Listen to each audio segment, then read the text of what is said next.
Salut, nouvelle vidéo pour toi. Dans cette vidéo, on va parler du logiciel Adobe Illustrator de A à Z. Donc ça sera une série de vidéos. Voici la partie 1. Vous aurez à voir deux parties. L'une, je vais vous parler des interfaces, des outils, comment on peut les utiliser de A à Z. La seconde, on va parler des outils. On aura créé un logo de A à Z, ce qui vous permettra de connaître un peu plus sur les outils, comment on peut créer un logo vous-même.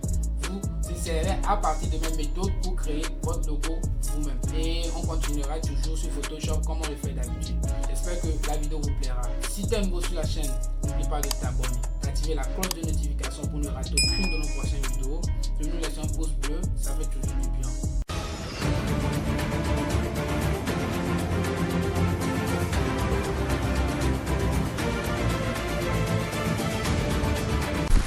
Vous aurez à vous faire face à une interface ici.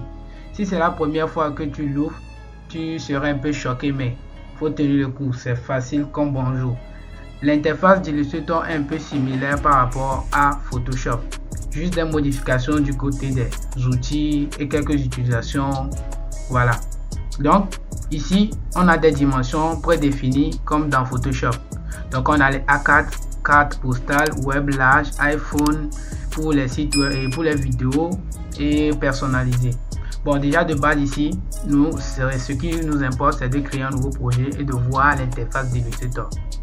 Donc on va créer nouveau, on va appuyer sur créer nouveau. Comment paramètre les projets dans Photoshop? C'est similaire par rapport ici. Donc on a les unités de mesure, pixels, points, picas, pose, pied de et ainsi de suite, plein. Ici c'est un peu beaucoup par rapport à Photoshop. Bon, comme c'est un exercice, c'est juste pour voir. On va prendre les pixels. Donc on va travailler sur 1200 pixels. Je vais prendre 1200 par 1000. 1200 par 1200. Voilà, pour mieux voir les couleurs. Lui-même il m'a proposé CMYK, ne vous en faites pas. Donc le reste ici, il m'a dit effet de pixelisation. Vous le laissez par défaut, ainsi de suite. Donc plan de travail, c'est un peu similaire par rapport à Photoshop. J'espère que vous connaissez la partie où on active le plan de travail sur Photoshop. Donc on appuie tout simplement sur créer. Donc ça va nous créer notre plan de travail tranquille. Comme ça. Donc de base, l'interface de Illustrator, vous-même vous regardez, c'est un peu différent par rapport à Photoshop. Illustrator et Photoshop, ils sont les mêmes choses, mais il y a une différence. Regardez même vous-même l'interface. Voilà.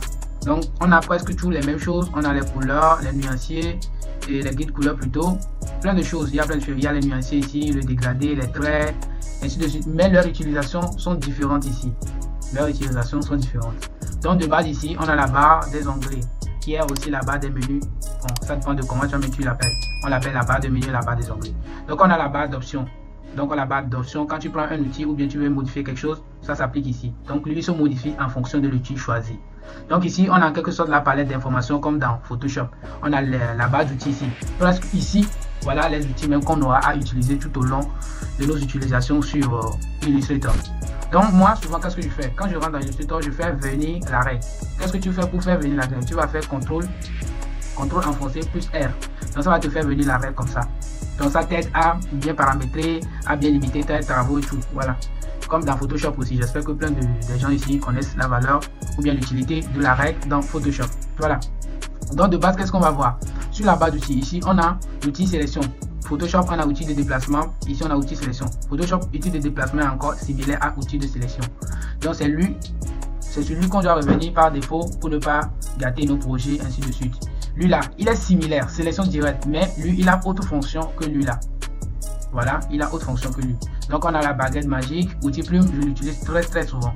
L'outil courbure, l'outil texte, vous me connaissez, outil forme ou bien outil rectangle. Mais quand tu fais clic droit, tu auras à voir les différentes formes. Ainsi de suite. Il y a plein de trucs ici qu'on aura à voir. Outil concepteur de forme, c'est à base de lui là qu'on aura à créer le logo dans la prochaine vidéo. Donc pour le moment, on va voir quelques outils. On va essayer de voir comment on peut créer une forme, modifier la forme, ainsi de suite. Bon, de base, on va créer une forme. On peut prendre l'outil rectangle comme ça, on clique sur ça une seule fois. Donc comme ça, on va dessiner une forme personnalisée. Bon, ça dépend de ce que tu veux. Donc de base, lui-même, il nous trace une forme. Il nous laisse l'opportunité de changer la couleur, de donner un contour. Mais de base, lui-même, il met un contour. Donc quand je viens sur l'outil de sélection, vous allez voir que j'ai mon rectangle, il a la couleur blanche avec un contour noir. Donc ici, moi, je vais annuler le contour. Je vais changer la couleur par une couleur qui serait visible sur notre projet. Voilà, tranquille. Donc voilà la meilleure la simple manière de créer un rectangle dans Illustrator. C'est pas si compliqué, c'est facile. Maintenant, vous allez constater que dans notre rectangle, on a des petits points ici. Bon, apparemment, il sert à modifier le compte. Bon, déjà, je tire ici. Quand je tire, vous allez voir que je peux modifier mon rectangle en cercle automatiquement. Et quand je vais faire revenir, ici, parce que les 4 points qu'on a tirés, eux, ils se sont rassemblés ici. Je vais faire un clic comme ça. Je vais tirer lui laveur comme ça. Je reviens, je fais un clic. Je peux tirer lui ici, voilà. Je fais un clic. Je vais tirer lui là, ici.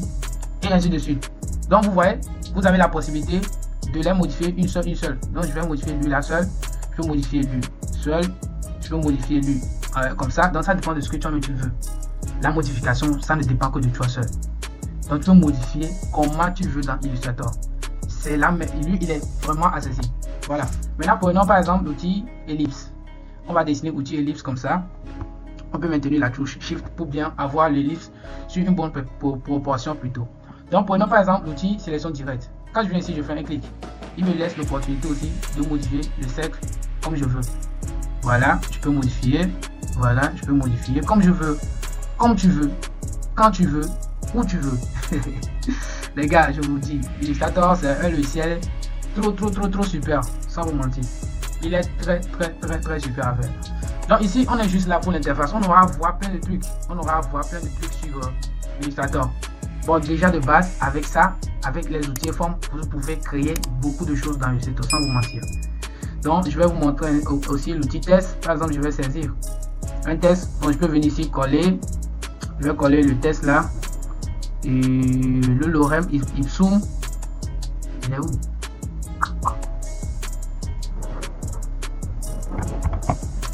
Donc, par exemple, on écrit un test. On va agrandir un peu la taille en maintenant en maintenant la touche Shift pour ne pas déformer notre écrit. Ici, on peut déjà changer la police. Bon, ici, on va sélectionner déjà d'abord. On peut changer la police ici. Donc, il y a plusieurs polices. On peut changer la police, on peut changer les graisses. Ça dépend de la police que tu as pris. Hein. Ça dépend. Donc, ici, par exemple, quand je sélectionne, je peux revenir ici, sur caractère ici. Donc, ici, là, ça me laisse de modifier les trucs. J'ai les graisses ici, la taille, l'espacement, ainsi de suite. C'est similaire. On a les alignements ici centrés, alignés vers la droite, alignés vers la gauche, ainsi de suite. Voilà. Donc, voilà l'outil test pour la saisie. Je n'aurais pas trop parlé sur les trucs là ici. Voilà. Par exemple, on veut mettre un truc en dégradé. Pour mettre le truc en dégradé, qu'est-ce qu'on va faire? Après avoir dessiné le truc comme ça, on vient sur le dégradé ici. On appuie sur ça une seule fois. Et on reclique sur lui là comme ça. Donc automatiquement lui-même il va nous appliquer le dégradé. On a le radial ici. On a pour dégradé de forme libre. Ça dépend de nous. Donc on a le linéaire. On a le central. Donc ici pour changer la couleur, tu peux faire 2 clics comme ça. Cliquez lui. Donc ici tu fais 2 clics, tu viens ici. Tu peux prendre une couleur de base avec lui. Tu veux revenir ici, faire 2 clics encore. On peut prendre une couleur qui nous plaît. Ça dépend de ce que tu as l'intention de créer. Voilà pour. Et quel est l'intérêt aussi? Avec lui là, tu as la possibilité de changer la position du dégradé, ainsi de suite. Lui, quand tu viens sur l'outil, tu vas voir outil dégradé de couleur. Donc tu viens ici, il va te laisser une barre comme ça. Voilà, tu pourrais modifier. Avec les trucs là, tu pourrais modifier aussi. Donc voilà, on va s'arrêter ici pour la première vidéo pour ne pas trop durer. Donc on verra plus sur les outils, plus sur leur utilisation dans la seconde vidéo. J'espère que cette vidéo vous plaira pour un premier temps. J'espère que vous prendrez gros.